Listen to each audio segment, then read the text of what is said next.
अस्सलाम वालेकुम। Welcome back to official YouTube channel of International Skills Academy. मेरा नाम है Seerat Hashim and I am director of International Skills Academy. आप लोगों को किसने कह दिया कि मैं आप लोगों के कमेंट्स नहीं पढ़ती? डेफिनेटली मैं यूट्यूब पे मौजूद तमाम तर कमेंट्स पढ़ने की कोशिश करती हूँ। शायद रिप्लाई मोस्टली मैं खुद नहीं कर पाती, लेकिन आई मेक श्योर कि मेरी टीम उसको प्रॉपर्ली रिप्लाई करे। बहुत ह्यूज डिमांड पे ये वीडियो बन रही है, वरना मैं हाइड्रा को इतना ड्रैग करना नहीं चाहती थी, बट मुझे पता लगा है कि ये हमारा कौमी फेशियल है। जिस तरह हमारी कौमी खेल होता है और कौमी फल होता है, कौमी फेशियल है basically. National facial is basically hydra facial. At the moment मुझे तो ये फीलिंग आने लग गई है। पर चले, अगर आपको इसमें इतना इंटरेस्ट है ही तो आपका एक बहुत पुरजोर फरमाइश टॉपिक हाइड्रा सीरम्स के ऊपर लेक्चर देता है। So that is what I am delivering. You ask for it और मैंने कहा कि क्यों नहीं। मैंने 2 कंपनीज रखी है, 100 एंड थाउजेंड्स ऑफ कंपनीज हैं। मकसद है सीरम्स को अंडरस्टैंड करना। हाइड्रा सीरम्स की एक कंपनी जो इस तरफ पड़ी है उसे बेलेमेटे भी कहते हैं, बेलेमता भी कहते हैं। फ्रेंच में बोल रहे हैं तो किसी और तरह बोला जाएगा। और दूसरी तरफ मेरे पास जो कंपनी है that is basically doctor CPU. अगर आप इसको, मेरे पास जो बॉटल्स है, मुझे आपका आइडिया नहीं है कि आपके पास जो बॉटल्स हैं वो किस तरह हैं। AS1 जैसे कि मेरे पास ये पहला इंग्रेडिएंट जो जिसको मेंशन किया गया है AS1। पहले तो बात ये है कि AS1 doesn't stands for anything. ठीक है, ये कोई फॉर्मुलेशन नहीं है जैसे हम HCl, H2SO4, CO2, H2O, C2O3, 4 इस तरह की बातें हम करते थे कि ये हेलोरोनिक एसिड है, Na2CO3 ये सोडियम कार्बोनेट है, आपका सल्फ्यूरिक एसिड है। इस तरह की ये कोई चीज नहीं है। This is basically the tag they have given to it. दूसरी ये चीज के इसके इंग्रेडिएंट्स मुझे फिर गूगल से जाके निकालने पड़े, क्योंकि इन इसके ऊपर जो मेरे पास बॉटल्स आई हैं इस पे जापानीज या Chinese, I am very sorry, I don't want to sound racist, लेकिन हम कंफ्यूज हो जाते हैं क्योंकि हमारी अवेयरनेस नहीं है उस जुबान के साथ। वो लिखी हुई है, मैंने इसको इंटरनेट पे स्क्रॉल किया, मुझे पता लगा कि इसमें कौन से इंग्रेडिएंट्स पाए जाते हैं।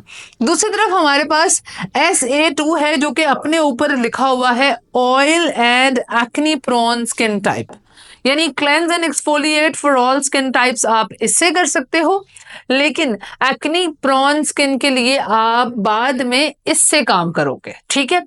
तीसरी तरफ हमारे पास है AO3 which is vitamin C serum hydrate. ये भी फॉर ऑल स्किन टाइप्स कहा जाता है। नाउ इसके अंदर एक क्वांटिटी ऑफ मटेरियल पाई जाती है। इसकी कॉस्ट आपको मार्केट में पड़ती है अराउंड 6000 आई गेस, कहीं पे 5500 भी है। इसमें जो मटेरियल की क्वांटिटी मौजूद है दैट इज बेसिकली 400 ml।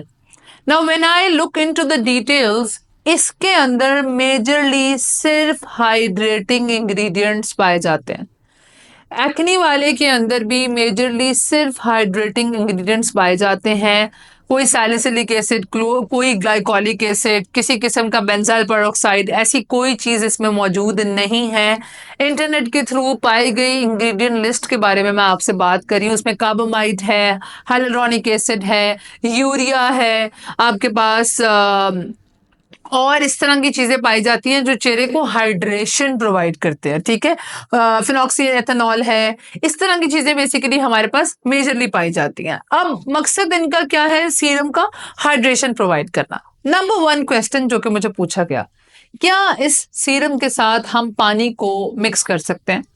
मेरा नहीं ख्याल कि ये सीरम किसी भी एंगल से कंसंट्रेटेड है।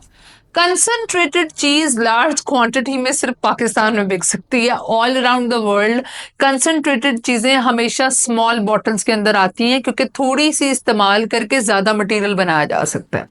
नाउ 2 तरह के लोग होते हैं, एक जो ये सीरम्स डायरेक्टली अपनी बॉटल्स के अंदर डाल लेते हैं और वो क्लाइंट पे इस्तेमाल करते रहते हैं। दूसरे जो इसमें से आधा सीरम डालते हैं, आधा पानी डालते हैं और ऐसे वो इसको ज्यादा से ज्यादा इस्तेमाल कर लेते हैं। तीसरी वो लोग हैं जो इनको सिर्फ दिखाने की हद तक रखते हैं और इस्तेमाल पानी ही करते हैं। नाउ द थिंग इज कि हाइड्रा का 70% रिजल्ट मैटर करता है ऑन सीरम्स। अगर आप अच्छी क्वालिटी के सीरम नहीं यूज कर रहे, सीरम में मिलावट ज्यादा कर रहे हैं, सीरम कंजूसी से इस्तेमाल कर रहे हैं, तो स्किन अपने आप ब्लड सर्कुलेशन और हल्की फुल्की फ्रेशनेस के अलावा कोई खास रिजल्ट नहीं प्रोवाइड करेगी। Number 3 which is very important, आप इन सीरम्स को लेके कंफ्यूजन इसलिए शिकार होते हैं क्योंकि आपको समझ नहीं आती कि एजिंग के लिए फिर कौन सा इस्तेमाल होगा, फिर आपका एक्ने के लिए कौन सा इस्तेमाल होगा, फिर आपका ब्लैक हेड्स के लिए कौन सा इस्तेमाल होगा, पिगमेंटेशन है तो मैम मैं कौन सा इस्तेमाल करूं, क्योंकि आपके पास वैरायटी ऑफ सीरम कम है। 3 बॉटल्स का सेट आ रहा है जिसके अंदर एक विटामिन सी है जो कि हर स्किन टाइप के लिए अच्छी है, पर बहुत सारी स्किन पे डेफिनेटली सूट नहीं भी करती होगी। एक्ने के लिए है बट आप परेशान हो गए कि मैम एजिंग के लिए तो नहीं है ना मेरे पास, और क्लेंजिंग के लिए एक मौजूद है।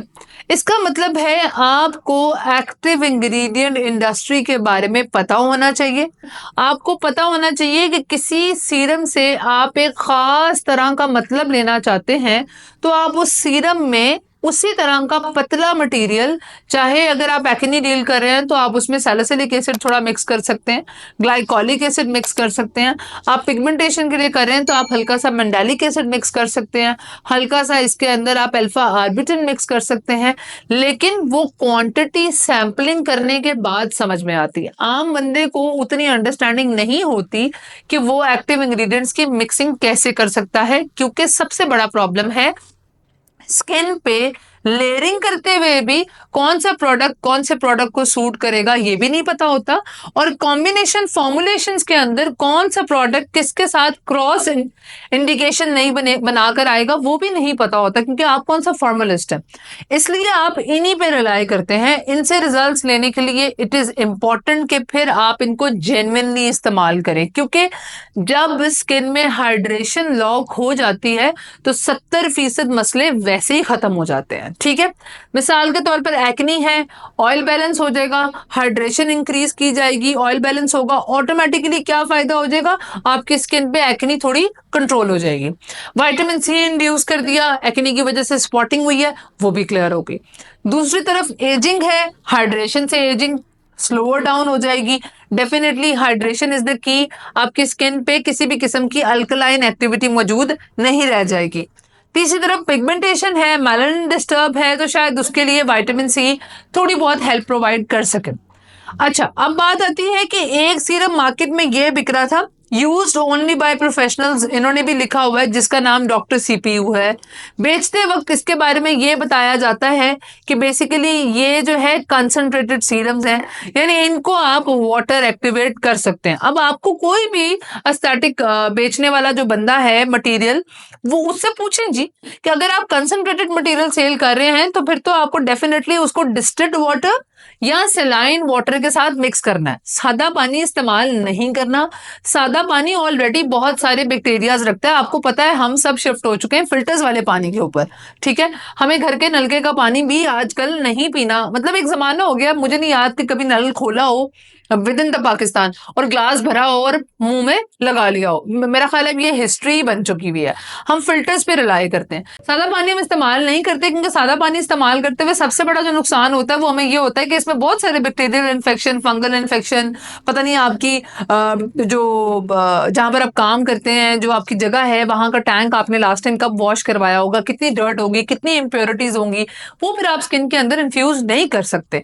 इसलिए आप डिस्टिल्ड वाटर इस्तेमाल कर सकते हैं, आप सलाइन वाटर इस्तेमाल कर सकते हैं, नॉर्मल सलाइन वाटर, और साथ ही साथ आप जैसे एक्वाफीना है या कोई भी ऐसा ब्रांडेड मटेरियल है आप वो इस्तेमाल कर सकते हैं टू मेक श्योर कि आप थोड़ा सेफ एनवायरनमेंट के अंदर ये काम कर रहे हैं। अब बात आती है कि अगर आप ये सीरम्स खुद से मेडअप करना चाहते हैं तो डेफिनेटली आप ये नहीं कर सकते, क्योंकि एक तो ये प्रॉब्लम है कि इसका पंप, जो हाइड्रा का अपना पंप है, वो मैकेनिकल होने के बावजूद भी एक थिकर मॉलिक्यूल को कभी भी सक नहीं कर पाता।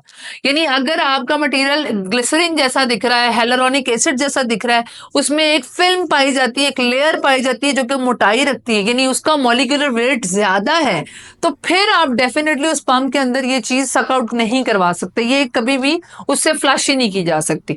अब आपके पास सीरम्स वो वाले होने चाहिए, आप फाइंड आउट करें ऐसी कौन सी कंपनीज हैं सीरम बना रही हैं, अपने इंग्रेडिएंट्स एनलिस्ट कर रही हैं, और उनमें कौन से इंग्रेडिएंट्स होने चाहिए according to the skin type, उसमें कोई रिलायबिलिटी होनी चाहिए। मैं आपको यहाँ पर एक बात क्लियर करती हूँ, इंटरनेशनली जितने भी आपके हाइड्रा के सीरम्स हैं वो बेसिकली एक्सफोलिएटिंग एजेंट्स हैं, यानी मिसाल के तौर पर एक्ने वाले बंदे को डील करते हुए हम सैलिसिलिक एसिड को इस्तेमाल करना शुरू कर देते हैं। साथ ही साथ हम हाइड्रा के साथ अक्सर पील्स भी यूज करते हैं, क्योंकि वो आपको मेजरली स्किन का एक ओवर एक्सफोलिएशन देकर स्किन के बैरियर को रीस्टोर कराने का काम करता है। अब अगर आप यहाँ पर हंट में हैं तो आपको थोड़ा लंबा इंतजार करना पड़ेगा, क्योंकि नो डाउट कि आईएसए के अंडर बैनर कुछ प्रोडक्ट्स लॉन्च हो रहे हैं, लेकिन अभी हाइड्रा सीरम्स थोड़ा सा इंतजार किए हुए हैं। जो प्रोडक्ट्स हमारे लॉन्च हो रहे हैं वो तो हम आपको बता देंगे, लेकिन वो आपको सेल करना मकसद नहीं। हमारी ऑलरेडी एक बहुत ह्यूज ऑडियंस है जिनके लिए वो प्रोडक्ट पहले भी निकले हुए थे। वो आपने देखा होगा, एक ब्लैक बॉटल में अक्सर क्लास वीडियोज में इस्तेमाल करती हूँ, उसकी रिप्लेसमेंट में हमने एक एडवांस फॉर्मूला जनरेट किया। लेकिन जब भी मुझे टाइम मिला और मुझे लगा कि अब इट्स वर्थ डूइंग, तो इंशाल्लाह हाइड्रा की फॉर्मुलेशंस बना के लॉन्च भी करेंगे, जिसके बारे में आप आंखें बंद करके एक्नी से एक्नी को ट्रीट कर सकते हैं, पिगमेंटेशन को पिगमेंटेशन के लिए ट्रीट कर सकते हैं, और एजिंग को एजिंग के लिए। लेकिन तब तक आपने मेरा इंतजार हरगिज नहीं करना, क्योंकि मेरे से नहीं जाना, ठीक है, मेरे काम लटक जाने देने। आपने ये करना है कि आप जिस भी जगह से, मार्केट से, किसी भी एस्थेटिक वाले बंदे से ये मटेरियल परचेज कर रहे हैं, उस पर इंग्रेडिएंट लिस्ट मेंशन होनी चाहिए, क्लियर। और आपने इसमें मिक्सिंग नहीं करनी अगर ये कंसंट्रेटेड नहीं है, ये डाइल्यूटेड है। डाइल्यूटेड में आप सीरम डायरेक्टली इस्तेमाल करें, एवरेज स्पीड ऑफ फ्लो रखकर इस्तेमाल करें, चाहे स्किन ऑयली है, ड्राई है, कुछ भी है, आपने मिनिमल स्पीड पे सीरम कभी भी यूटिलाइज नहीं करना है, ये आप मेक श्योर कर लें। और अगर आप कंसंट्रेटेड इस्तेमाल कर रहे हैं तो फिर आप इसमें मिक्सिंग करेंगे। सीरम का इन्फ्यूजन एक मेजर टास्क होना चाहिए हाइड्रा में आपका, और फिर आप क्लाइंट को बाद में भी रेकमेंड करें कि वो डेली लाइफ में भी हेल्दी चीजें इंकॉर्पोरेट करें, जिसमें सनस्क्रीन, कोई हाइड्रेटिंग सीरम और हाइड्रेटिंग मॉइस्चराइजर है। फिर इस हाइड्रा का रिजल्ट लॉन्ग लास्टिंग रह सकता है। जो हाइड्रा आप लुकआउट कर रहे हैं कि जो चेहरा गोरा कर दे, एक्सफोलिएशन कर दे, उसके लिए अंदर डलने वाला प्रोडक्ट इतना हाई कैलिबर और हाईली फॉर्मुलेटेड होता है कि वो अपने आप वो वाले रिजल्ट्स प्रोवाइड करता है। हमारे रिजल्ट्स कॉम्प्रोमाइज इसलिए होते हैं कि हम तो इसी बात से अभी तक बाहर नहीं निकल आए कि स्टेप कितने करने हैं, 10 करने हैं, 12 करने हैं, 14 करने हैं। जिस दिन हमने स्टेपों की कहानी छोड़ दी और ओरिजिनल हाइड्रा की समझने के गेम को समझ दिया, तो फिर आपका हर क्लाइंट आपसे खुशी होकर जाने वाला। उम्मीद है कि आपको सीरम्स की एक्सप्लेनेशन पसंद आई होगी। अगर फिर भी कोई सवाल हो, कोई प्रॉब्लम वाली बात नहीं, कमेंट सेक्शन में बता सकते हैं। आप लोग अक्सर पूछते हैं कि मेरे से लिंक होने का तरीका क्या है, तो अब मेरे व्हाट्सएप चैनल का लिंक इस वीडियो के नीचे मौजूद है, आप उसको ज्वाइन करें और आप मेरे से लिंक अप कर सकते हैं। मजीद वीडियोस के लिए चैनल को सब्सक्राइब करना बहुत ज़रूरी है, क्योंकि by the end of November I want you to make this channel on the growth of 5000 subscribers. और तब तक के लिए सीखते रहें, सिखाते रहें, दुआ में याद रखें।